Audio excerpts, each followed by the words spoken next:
Assalamu alaikum and welcome everyone. My name is Ahmadullah Hani and today we will talk about our project proposal. So, we will start with game idea. As a good starting point, we will discuss about synopsis and the general idea about our game. Our game general idea is about creating a 2D racing game called Mat Rambit, or in English, Illegal Race. Using object-oriented programming paradigm, we will use WinBGIM as our graphical library due to its efficiency and simplicity. The game idea is simple but will be also fun to play as a 2D game, and we guarantee that playing the game will be fun and entertainable.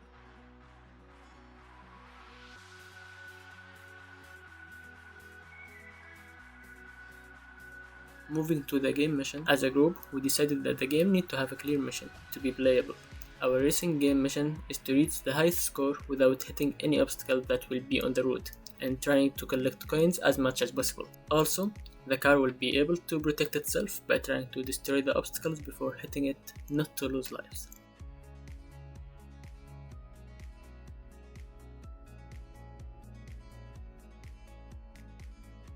So how can we play the game? The game here is a racing game, so the car will be controlled using keyboard arrows and other abilities will be assigned to another keyboard keys, such as spacebar key. While navigation through the main menu, it will be controlled using mouse cursor and keyboard keys to ensure that the user can use it without having any problems.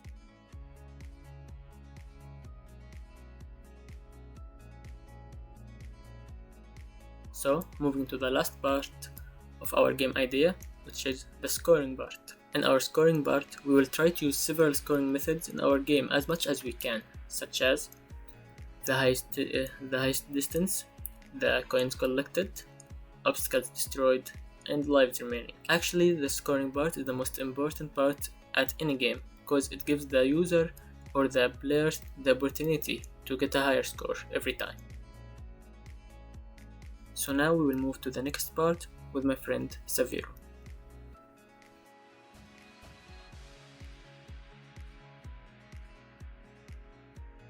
Assalamualaikum warahmatullahi wabarakatuh.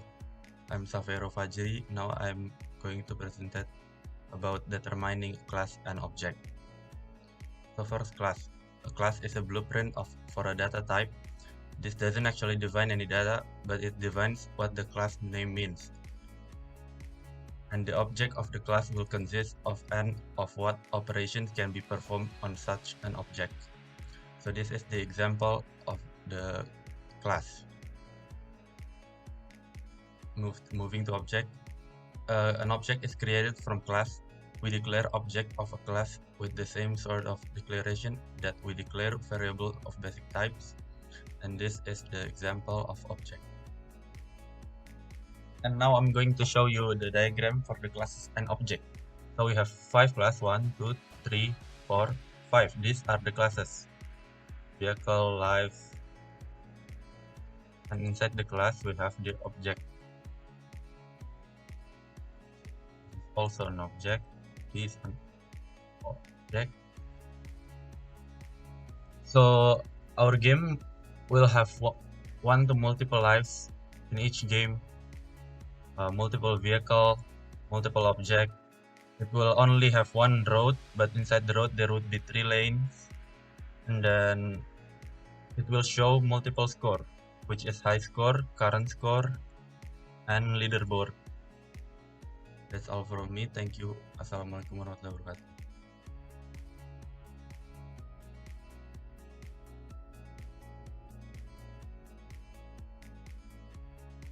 Assalamualaikum warahmatullahi wabarakatuh. Let me introduce myself.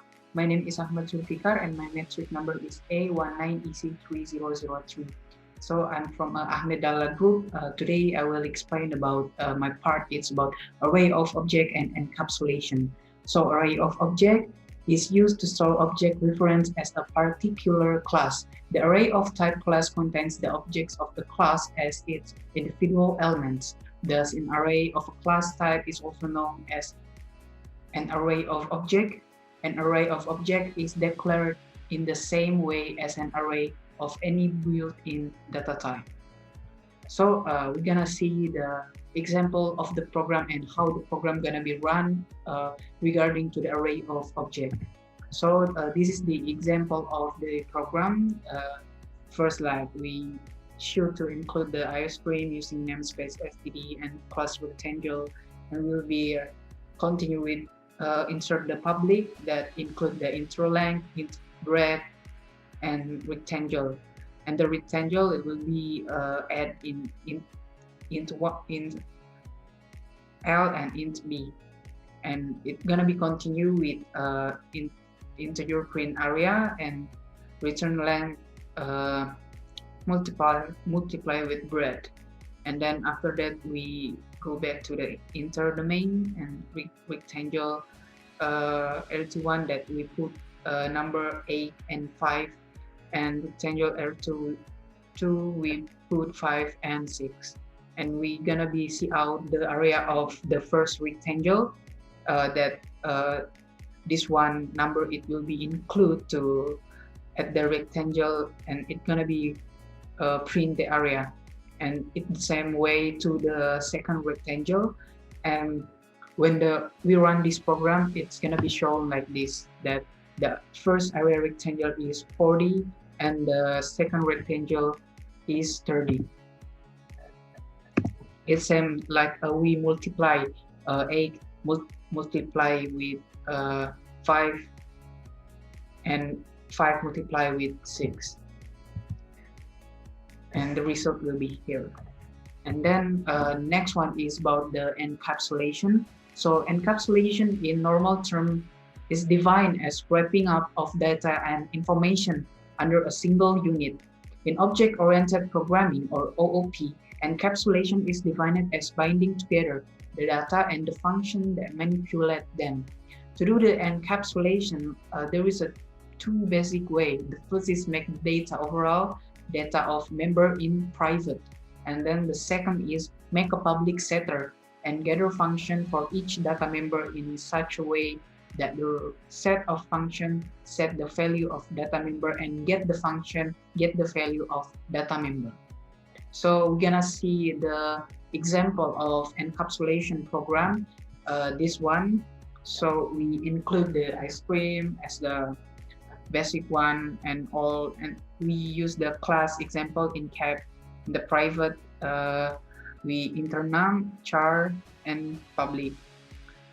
This one is since we have a mark this data member private, there will be any entity outside this class that cannot access this data member directly. They have to use getter and setter function. And then we continue to enter get num, cons, return num, and after that char get ch and cons return to ch. And the setter function, they are called for assigning the values to the private data members. And then for the void set num, we continue again in internum and determining this one to the void set char. And then we at last we're gonna enter main. For example, in cap object set num is 100, object set a, and we see out object get number and end line, and we return back to 0, and the program is gonna be run like this, 108. I think that's all. Thank you for attention. Assalamualaikum warahmatullahi wabarakatuh.